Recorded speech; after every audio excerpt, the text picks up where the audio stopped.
ഇടുക്കിയിലെയും വയനാട്ടിലെയും വിനോദസഞ്ചാര മേഖലയുമായി ബന്ധപ്പെട്ട പ്രശ്നങ്ങൾ വനംവകുപ്പുമായുള്ള ചർച്ചയിലൂടെ പരിഹരിക്കുമെന്ന് ടൂറിസം വകുപ്പ് മന്ത്രി PA മുഹമ്മദ് റിയാസ് തിങ്കളാഴ്ച വനംവകുപ്പ് മന്ത്രിയുമായി ചർച്ച നടത്തും.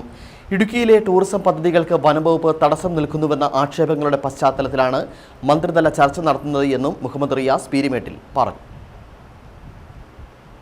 ചില വിഷയങ്ങളുണ്ട്, ആ വിഷയങ്ങൾ പരിഹരിക്കപ്പെടണം. ബഹുമാനപ്പെട്ട MLA ഇപ്പം തന്നെ ചില കാര്യങ്ങൾ ശ്രദ്ധയിൽപ്പെടുത്തിയിട്ടുണ്ട്. ഡയറക്ടർ ഞാനൊക്കെ നേരത്തെ ഇടപെട്ട വിഷയമാണ്.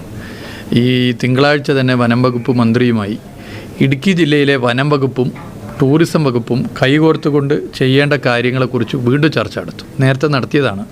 ചില ഗുണങ്ങളുണ്ടായിട്ടുണ്ട് അല്ലേ, ചില ഗുണങ്ങളുണ്ടായി. പക്ഷേ ഇനിയും നമുക്ക് ചില കാര്യങ്ങൾ നീക്കേണ്ടതുണ്ട്. അത് PWD ആയി ബന്ധപ്പെട്ടുകൊണ്ട് ചില റോഡുമായി ബന്ധപ്പെട്ട ചില പ്രശ്നം ഇവിടെ വന്നു. വനം വകുപ്പിൻ്റേതാണെന്നും പറയുന്ന ചില പ്രശ്നങ്ങളുണ്ട്. അപ്പോൾ അത് പരിഹരിക്കണം. ടൂറിസം മേഖലയിൽ നിങ്ങൾ പറഞ്ഞ പ്രശ്നങ്ങളുണ്ട്.